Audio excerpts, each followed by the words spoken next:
On this episode of AV Week, the future of interactive education, future-proofing hybrid work, and the pros and cons of working with subs. All that and more, next on AV Week. The network for the AV industry.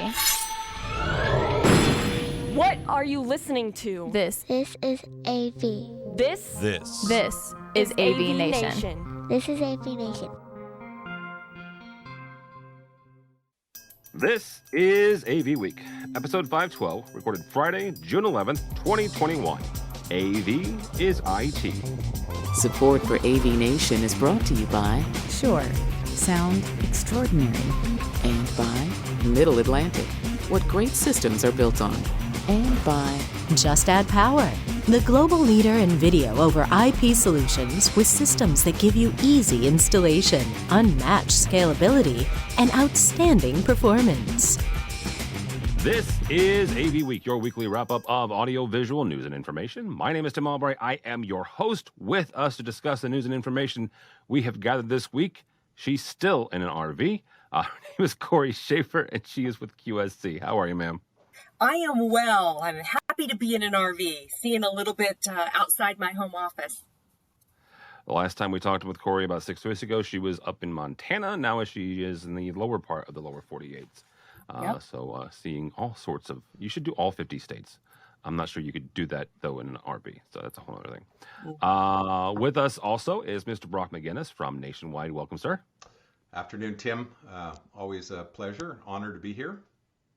Absolutely. Thank you, sir, so much. First time on this program, but James is no stranger to podcasts. James King from Stockton. Welcome, sir. Thank you for having me, and feel honored to be with this panel here, these great heavy hitters. They do hold their own, and you will have to work to get a word in edgewise because they are both incredibly smart, but also incredibly verbose. So we'll start with that. All right. And that's your word for the week, kids, verbose. Go look it up. First story actually comes to us from our website. Louis and Alberto Schilling launch WeInstall.it. It's a new AV and IT subcontracting firm. From the press release, quote unquote, because of our AV and IT background, working for the largest tech firms in the world, we know how important and difficult it is to find quality boots on the ground for scale projects. Corey, we'll start with you on this.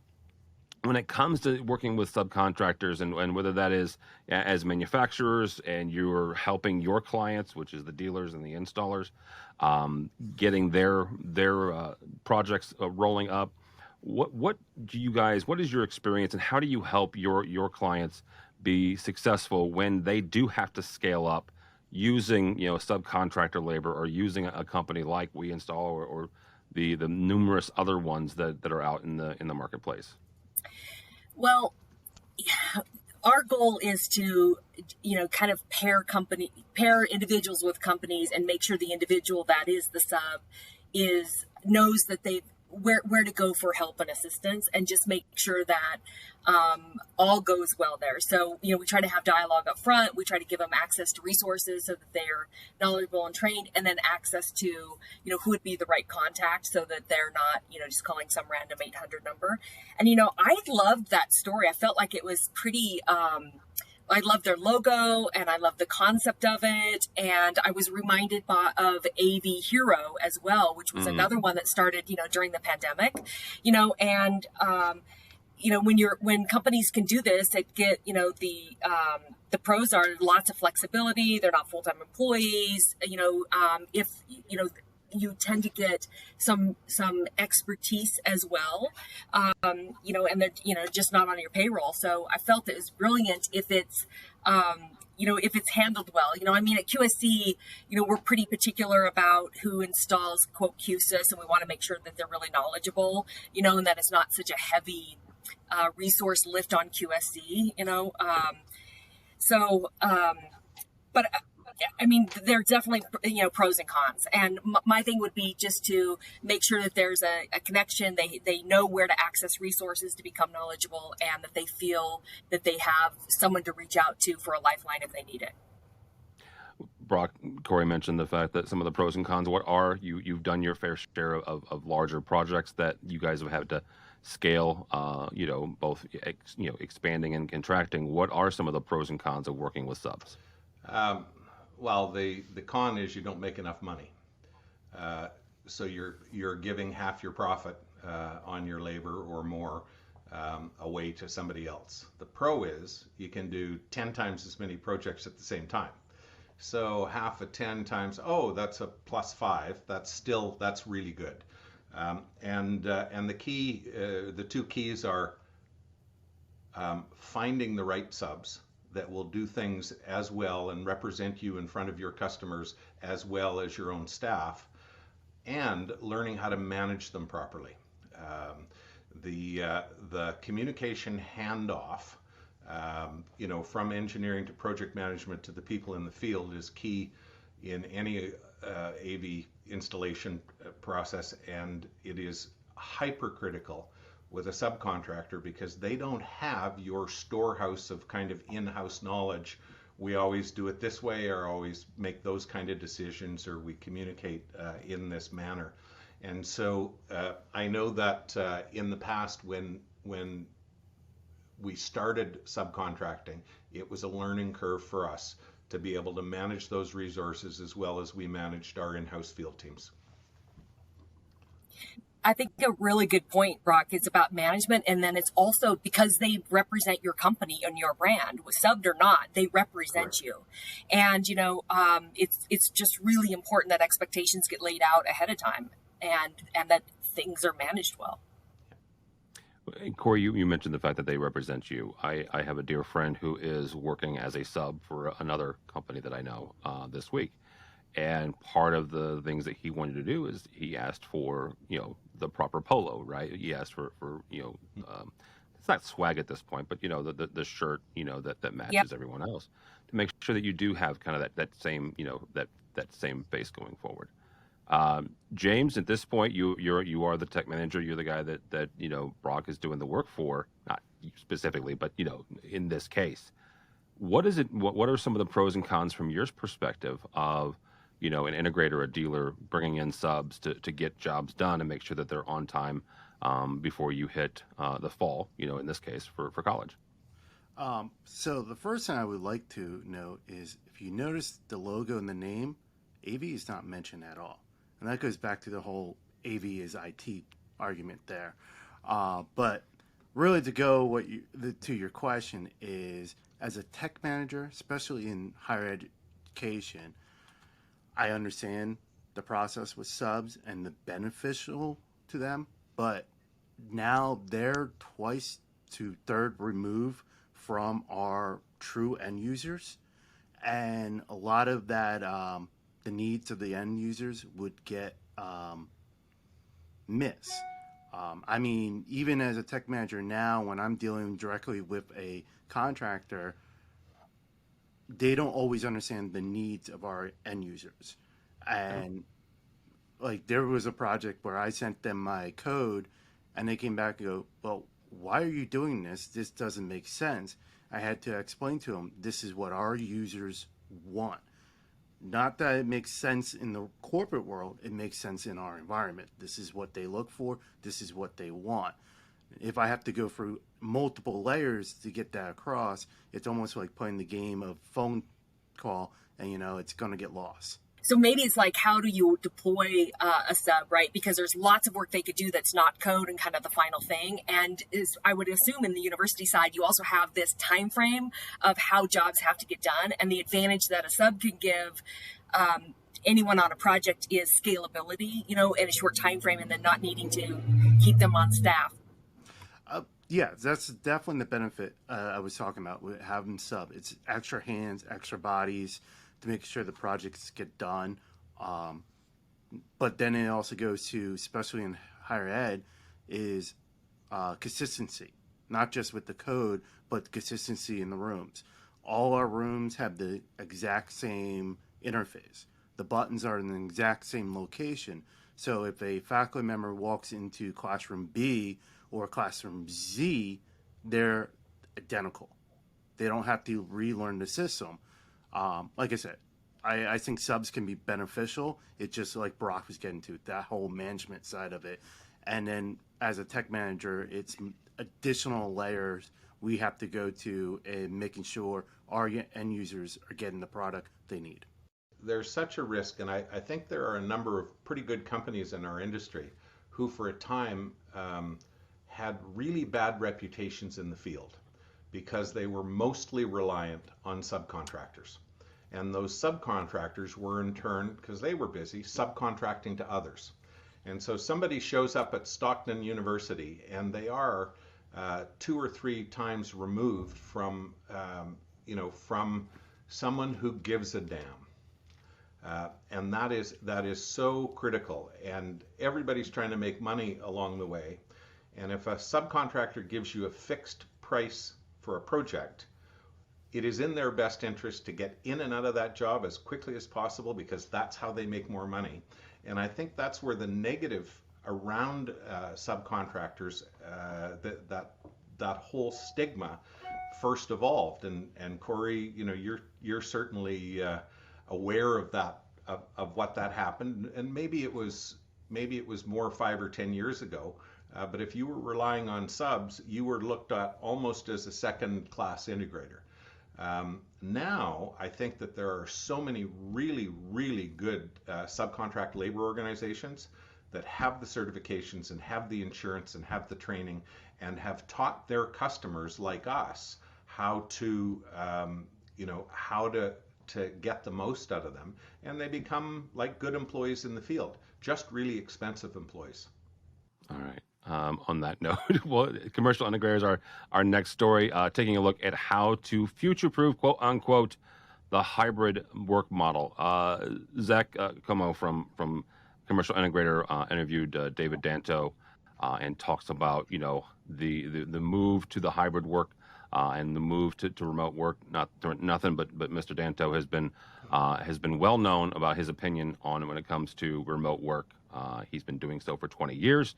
He's been saying it's the future for 20 years. Not saying that eventually he was right, but eventually he was indeed right, to some extent for some folks. But one of the things that Zach gets out of David is the fact that future-proofing both the work from home as well as the office space. Brock, we'll start with you on this.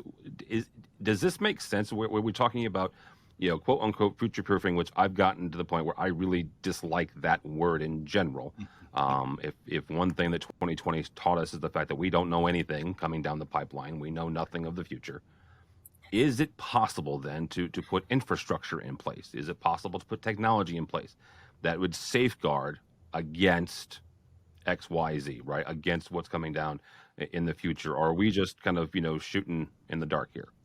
I don't think the article was about future-proofing at all, and I have enough respect for David Danto to know that he would never say that any particular piece of hardware is going to future-proof you. What he was advocating, reading that article, was the ability to take the video conferencing capabilities that one has at home and put them on the network so that they can be monitored and updated by IT the same way those same assets would in a meeting room. And he's absolutely right that it's not a home rig anymore. If people are permanently going to be deployed remotely, IT should be able to look at their devices, make sure they always have the current edition of Zoom or Teams or whatever it is that they're using. But where I diverge from Mr. Danto is that he's in the business of selling peripherals, and he wants the camera and the mouse and the speaker all also to be monitored by IT, which would imply an all-in-one device, of which which is how he makes his living, selling those. And I disagree. I don't think IT needs to look at my camera or my microphone, but it would be awesome if IT could check my bandwidth and ensure that I had enough bandwidth, to be taking part in conferences, particularly if I'm presenting. and that somebody else would be in charge of software updates so they don't pop up in the middle of an event like this. I'm just going to chime in. I took it as looking at devices that can be software upgradable, right? So just kind of educating people because, it is difficult to quote future-proof, to your point, Tim. That's one thing COVID, has really taught us. But when we are looking at a device and we're looking to purchase something that can be upgraded via software, definitely should, likely will last longer, over time, over the use. And then the other thing is, I think, I'm the poster child of working remotely right now. I'm sitting in an RV, right? And it is here to stay. We are going to see an increase of it. And companies beyond IT are, my company's looking at things like, what can we do to make it a better experience for the employee as they are remote? So stand-up desk, monitor, chairs, and really investing in that because you would typically do it at the office. Why would you not offer that to your employees? And maybe, offering them a stipend, to go ahead and purchase things that would help them have a great experience while they are in a hybrid environment, but also guiding them to devices that are upgradable as new features and functionality come out. I'm going to jump in here as well. I think Brock and Corey both have great points and on the article there. I also took as the article was talking about a lot of the work from home during the pandemic was we got what we could get and we made it work. For example, right now I'm off today, so I am using my personal MacBook with the built-in webcam. Now I am using a podcast production style microphone, which I purchased out of my own money because, as Tim mentioned earlier, I am no strangers to podcasts. So I personally went out and upped my audio game, but I'm keeping my video the same. And that's kind of what Dave was talking about. Whereas we should get our users these almost what we're putting in corporate rooms, classrooms, conference rooms. My take there is the security. Like Brock was mentioned, IT should see your computer. Well, there's layers of firewalls and routers and all that stuff they have to go through. Like Corey mentioned, this is a work from home road warrior. Well, what if her laptop is stolen and someone's now accessing corporate stuff from her device? These are all huge security concerns. Let's just take a look at the gas crisis that just happened on the East Coast when the plant got ransomware. Now you put these people in their homes where they're a little less protected. You don't have IT locking it down like Fort Knox, and an email might come through. It might be on a personal email, but they're now connected to the VPN. They encrypt their computer, which then goes across the tunnel. Now you're encrypting the corporate stuff, or even the pipeline, or not the pipeline, the water plant, I think was in Florida, where someone got in through remote desktop, or actually it was TeamViewer, but a remote software. So this whole work from home has really put a spotlight not just on AV, but security. And security really needs to up their game and allow users to do what they need to do, but not make it easy for malicious attacks, which is hard to do. Well, and the one thing about that, James, real quickly, is for the first time, I want to say this correctly. I want to say that President Biden was one of the first presidents to mention ransomware and to start talking about ransomware. This isn't a political one where the other couldn't care less who you voted for. But for the first time, a sitting U.S. president has mentioned this and has looked at it. The CEO of Colonial Pipeline apparently has gotten some heat for paying the ransom, and the U.S. Congress is looking at passing laws to make it illegal or to curb paying those ransoms. You can think what you want, but there are several ways to get that information back. Paying the ransom is one of them, right? There's a story out of Maryland, and I want to say it was Baltimore, but I could have the city wrong, that the ransomware folks, the people that stole the data, were asking for something like $75,000 or $100,000 at the time, and it cost them in upwards of millions of dollars to get it back using data scientists and data analytics or data researchers.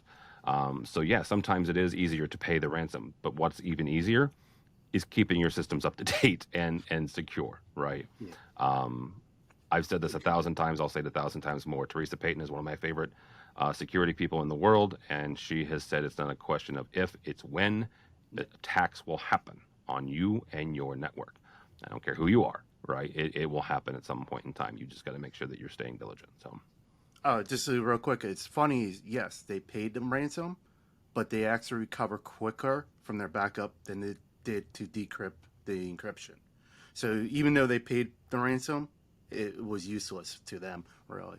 And I think they did actually recover some of that money. Yes, I want to say it was the FBI got some, because it was in Bitcoin, and they were able to pull back some of it.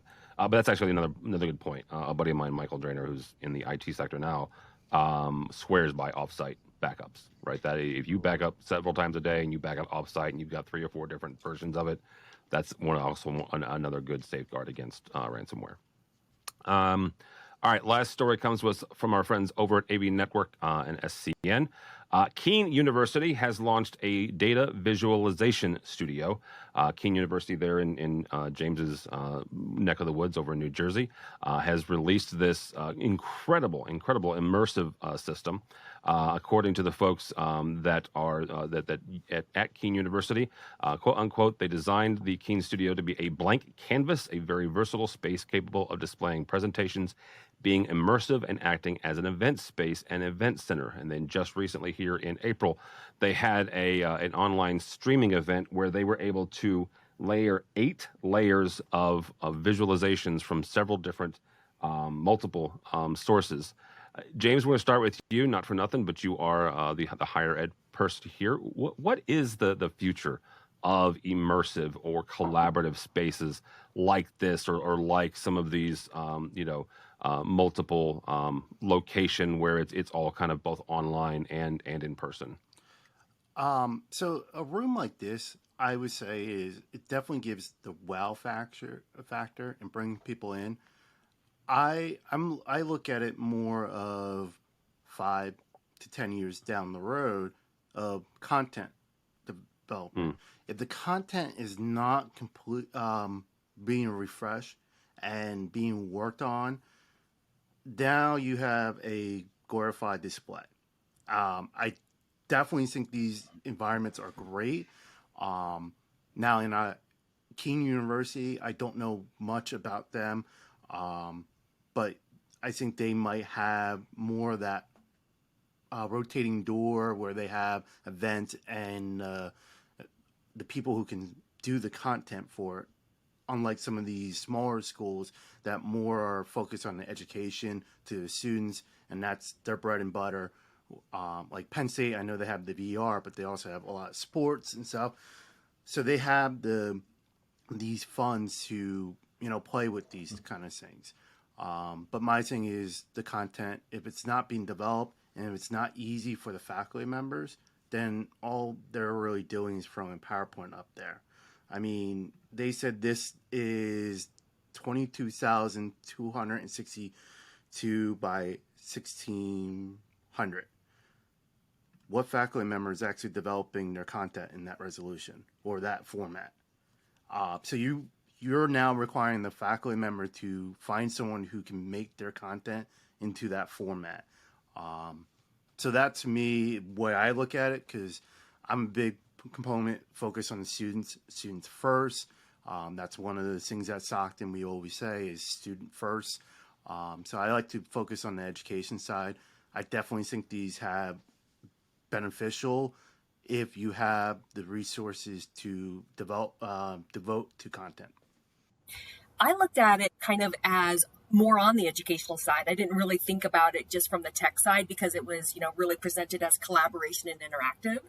And just for fun, I decided to kind of look at, okay, what studies are out there that kind of show metrics and data based on teaching with being immersed and interactive and with true collaboration. And I pulled up a study by Carnegie Mellon that's in 2015 that says that it's documented students actually learn 6 times more when it's interactive and collaboratively, so their test scores go up, etc. And I mean, that was from 2015. And boy, what COVID's taught us also is it's hard to know when we're hybrid, what is on the other end and how engaged they are, etc. I notice it just in my regular work meetings. I have some of my associates are just that little circle. They don't come on video. And the other day I did a presentation and, spent a lot of time on it and completely, they miss the whole message of what I was presenting because you can't tell when it's a little circle if they're even engaged, right? So anything we can do to get more collaboration and interaction is really going to help, them absorb, I think, more. So I looked at it, from the educational side. Yes, definitely the collaboration is a key in education. It's a real being pushed in even K for 12. You see collaboration being pushed there. It's definitely beneficial. I mean, personally, I didn't get that from the article, but I looked at it more on the tech side of it then, I guess. And like I said, I can see the benefit of it as long as the content is being refreshed. And just like VR, if a VR comes out, it's great with that content, but unless you put new content in it, even for collaboration, it's almost like you saw the same movie. Like how much can you learn from the same movie? I'm shocked to hear what James said, actually, because it's what I was planning to say, which is this is a very little educational use at all. So this is I got a bigger boat in the driveway now. This is a piece to show off to donors. This is a piece to show your alumni that you're a cool and relevant place. And it's very keen, and I thought the best part of the design from AVI-SPL is that there are 10 laser projectors up there that when this thing fizzles in 2 years, they can put them in classrooms and not waste the money. These rooms are incredibly challenging to program. All interactive or all multi-input, multi-source spaces. I love them. I love doing them. I love selling them. They're because they're just big ego pieces. And when you open, I don't know if you noticed the photo in the article that we were provided. They're putting video games up there, and that's part of it is because this is the biggest Call of Duty landscape you can have, and you can stand there and maybe you're putting your VR glasses on and you're playing G.I. Joe. Great. This isn't the future of education. It's part of what an institution has to do in order to be seen by the broader community and their alumni and their funders as being cool and on the cutting edge of technology. But it's a marketing piece. It's not an educational piece, and I was actually quite gratified that it wasn't just cynical old me, James, that had that particular perspective. But they're a lot of fun to work on.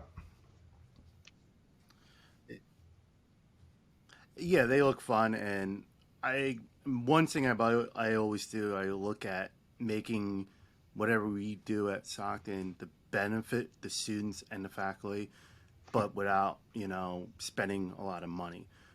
Trying to keep the costs down, but also being that beneficial factor. And Brock, you bring up a good point. The laser projectors that can be used for other things if this does fizzle out. I mean, Keene University might have the resource to make this last 5-10 years. Unfortunately, I don't know much about Keene University, but having that tech that they can put elsewhere is very key. All right, very good. That'll be a good place to stop. Thank you all so much. Corey Schaefer from QSC. Thank you, ma'am. Hey, thanks for having me. Great to hang out with these guys, all of you guys. And you can find me at qsc.com or on the Twitters. So Corey.Schaefer at qsc.com. All right, very good. Mr. McGinnis, thank you, sir, as always. Pleasure. This was my first time having to have a face-to-face conversation with James, who I've seen a lot on Twitter and have a lot of respect for. Hanging out with Corey has been one of my favorite things to do for 12 or 15 years. I don't know. It's been a while. One of the people in the industry that I respect the most. And I'm Brock McGinnis on Twitter, and that's probably the easiest way to find me. All right, very good. Mr. King, thank you, sir. Appreciate you coming by and joining us for a few minutes. How do people connect with you? First, thank you, Tim, and thanks, Brock and Corey. I mean, when I saw those two listed on the email, I'm like, man, I'm a kid in a candy shop, but these are powerhouse people here. It's great to drink in their knowledge here. But as mentioned, I'm on a lot of podcasts, so you can find me over on AV Life as a weekly crew member there. Also, Steve Greenblatt and I are running with a new podcast called Ask the Programmer, and we're looking for feedback from our listeners. Reach out to us, and hopefully we can build a community there for programmers. As Brock and Tim and Corey mentioned, I'm on Twitter. My handle is at AV_James King. I'm also a writer for the Higher Ed Digital Magazine. I write the IT and AV column that comes out monthly. And add to it, I'm also on the HEPMA board. And really quickly, for those of you that are tech managers and in education, I'm asking James without asking him this first. Are you still taking applications or adding to your Slack channel? Oh, yeah, that is one element I forgot. I'm always accepting anyone in higher education that works in AV or IT. We have a Slack group of just us tech managers, from people who are doing the installs all up to directors. We have about 150 some members global in this, and we all are there helping each other and being resources for each other. Yeah, hit James up on Twitters, and he'll get you plugged in there if you're interested. Again, that's just for tech managers, IT managers. Actually, Brock and Corey and I can't apply to it, so that's how that. Thank you all so much. For us, for me, don't follow me on the Twitters, but go by the website, AVNation.tv. That's AVNation.tv. You'll find this program and a host of others, including our residential show that's gearing up for CEDIA. And we mentioned Mr. Danto earlier. Mr. Danto is going to CEDIA through IMCCA and Poly as part of the work from home section. And rumor has it that Mr. Chris Netto will also be joining us. And I say joining us because I'm also heading over to Indianapolis.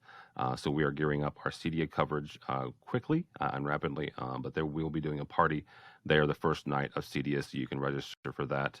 And join us for some, free beer and food, and get to see Danto and get to see Netto and have to hang out with me. So you can check all that out and more at the website. Also, check out our sponsors. These are folks who help us bring you AVWeek and ResiWeek and our coverage of CEDIA and all the others. One last thing before I let you get out of here. Our buddy of ours is leaving the industry. Mr. Craig McCormick announced today on Twitter that he is leaving Commercial Integrator. Craig was one of the first writers for Commercial Integrator magazine. Commercial Integrator started about 10 years ago. 10 or 11 years ago, and he and Tom LeBlanc helped launch that publication. Tom has since left, and now he's with NSCA. And today, Craig announced that he is leaving Commercial Integrator.